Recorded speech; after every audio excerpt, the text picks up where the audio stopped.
بسم الله الرحمن الرحيم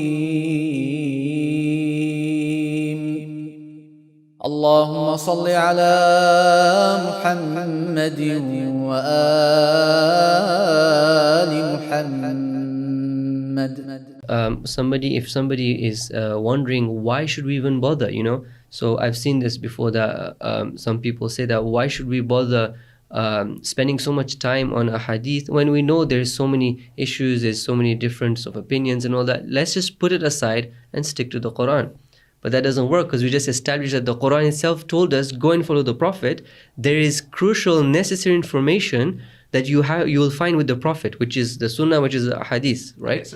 It's expressed in the hadith. So you can't just say, okay, because now it's complicated to access the hadith, let's just put it on the side and just stick to the Quran. So let me tell you something interesting. So in the last Muharram, I was in a certain place for reciting majalis, and I had a meeting with a certain group of people who had questions regarding this.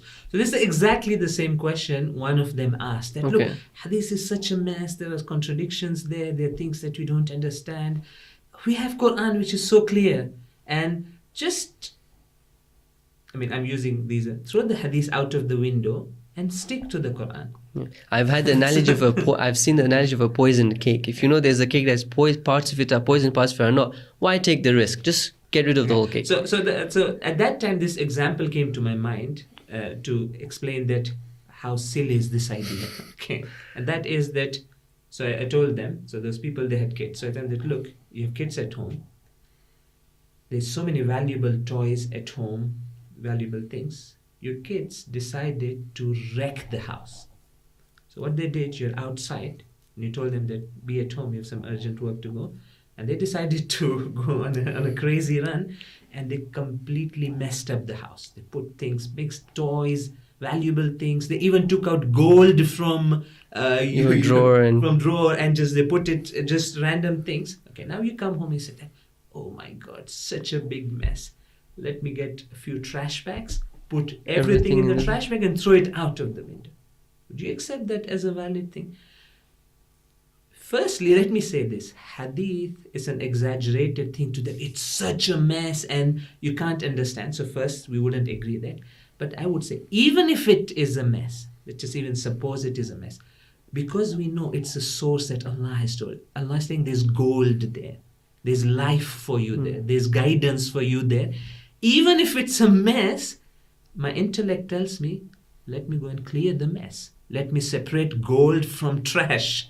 And let me trash the trash, not trash the gold. Doesn't make any sense. Whatever at least is that minimum you can get out of it, at least it's worth that effort, exactly, right? Yeah. So if something is like the children completely wrecked it, like it's gone now, you can't use it again, that's fine. But there are many things that you can just go, clear up the house, remove the trash, put the toys which are okay in their own place, and you'll be surprised with, oh wow, the gold is here.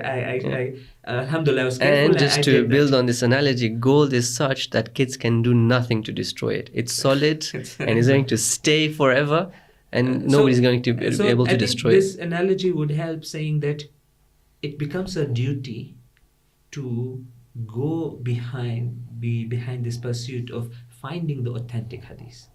And that's what the ulama would do. That's what the Muslim would do. They'll say that, look, hadith is very important. It's a gold mine. These teachings, and really, I think maybe you don't have an idea, maybe you don't have connection to hadith. You go into these hadiths on different topics. Imam's talking about tarbiyah. You're like, wow, it's beautiful. This is the gold mine.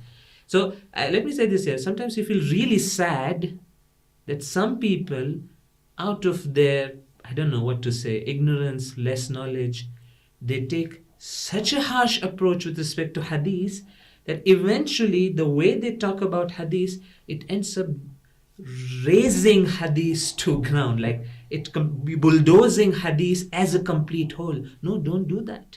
You're doing a big disservice to people. You're breaking the connection between people and the teachings of the Ahlul Bayt. And how important are these teachings? So this famous narration from Imam Rada, he comes and says that you don't need to force people to come to us, the Ahlul Bayt. You just go and teach them our words لو علم الناس محاسن كلامنا لاتبعونا.